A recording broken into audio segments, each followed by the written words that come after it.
नमस्कार दोस्तों, आप सभी का रोचक कथाएं में स्वागत है। आज मैं लेकर आई हूँ कार्तिक माह महात्म 28वां अध्याय। धर्मदत्त पूछा, मैंने सुना है कि जय और विजय भी भगवान विष्णु के द्वारपाल हैं। उन्होंने पूर्व जन्म में ऐसा कौन सा पुण्य किया था जिसे वे भगवान के समान रूप धारण करके वैकुंठ धाम के द्वारपाल हुए।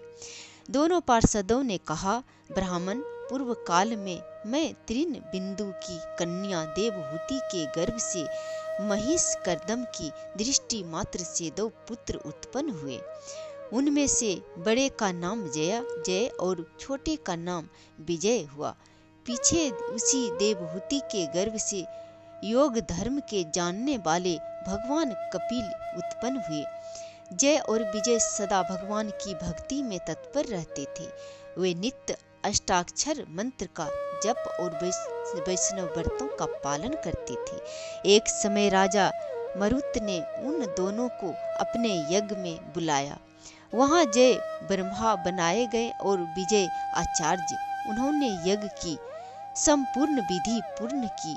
यज्ञ के अंत में अवधूत स्नान के पश्चात राजा मरुत ने उन दोनों को बहुत धन दिया। धन लेकर दोनों भाई अपने आश्रम पर गए। वहां उन धन का विभाग करते समय दोनों में परस्पर लाग डांट पैदा हो गई। जय ने कहा कि इस धन को बराबर बराबर बांट लिया जाए। विजय ने कहा कि जिसको जो मिला है वह उसी के पास रहेगा।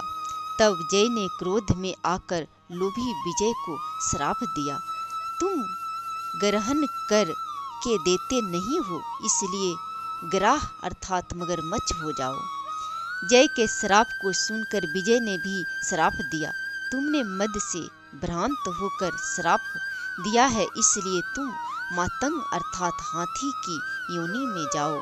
तत्पश्चात उन्होंने भगवान से श्राप निवृत्ति के लिए प्रार्थना की। श्री भगवान ने कहा, तुम मेरे भक्त हो, तुम्हारा वचन कभी असत्य नहीं होगा। तुम दोनों अपने ही दिए हुए इन श्रापों को भोग कर फिर से मेरे धाम को प्राप्त होगे। ऐसा कहकर भगवान विष्णु अंतर्ध्यान हो गए। तदंतर वे दोनों गंडक नदी के तट पर ग्राह और गज हो गए। उस योनि में भी उन्हें पूर्व जन्म का सुमरन बना रहा और वे भगवान विष्णु के व्रत में तत्पर रहे। किसी समय वह गजराज कार्तिक मास में स्नान के लिए गंडकी नदी गया तो उस समय ग्राह ने श्राप के हेतु को सुमरन करते हुए उस गज को पकड़ लिया। ग्राह से पकड़े जाने पर गजराज ने भगवान रमनानाथ भगवान विष्णु का सुमरन किया। तभी भगवान विष्णु शंख चक्र और गदा धारण किए वहां प्रकट हुए और उन्होंने चक्र चलाकर ग्राह और गजराज का उद्धार किया और उन्हें अपने ही जैसा रूप देकर वैकुंठ धाम को ले गए।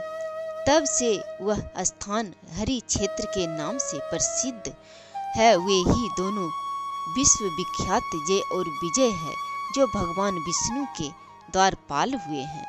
धर्मदत्त, तुम भी ईर्ष्या और द्वेष का त्याग करके सदैव भगवान विष्णु के व्रत में स्थित रहे हो।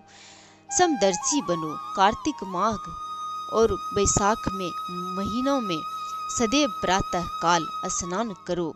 एकादशी व्रत के पालन में स्थित रहो। तुलसी के बगीचे की रक्षा करते रहो। ऐसा करने से तुम भी शरीर का अंत होने पर भगवान विष्णु के परम पद को प्राप्त होगे।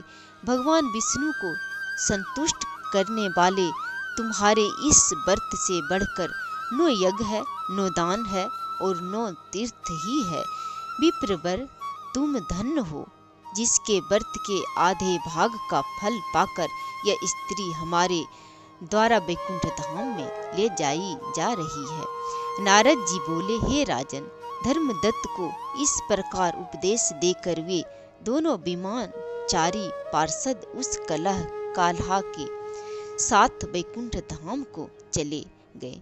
धर्मदत्त जीवन भर भगवान के व्रत में स्थित रहे और देवा वासना के बाद उन्हें अपनी दोनों स्त्रियों के साथ वैकुंठ धाम प्राप्त कर लिया। इस प्राचीन इतिहास को जो भी मनुष्य सुनता है और दूसरों को सुनाता है, वह जगत गुरु भगवान की कृपा से उनका सानिध्य प्राप्त कराने वाली उत्तम गति को प्राप्त करता है। 28वां अध्याय समाप्त हुआ। जय श्री हरि।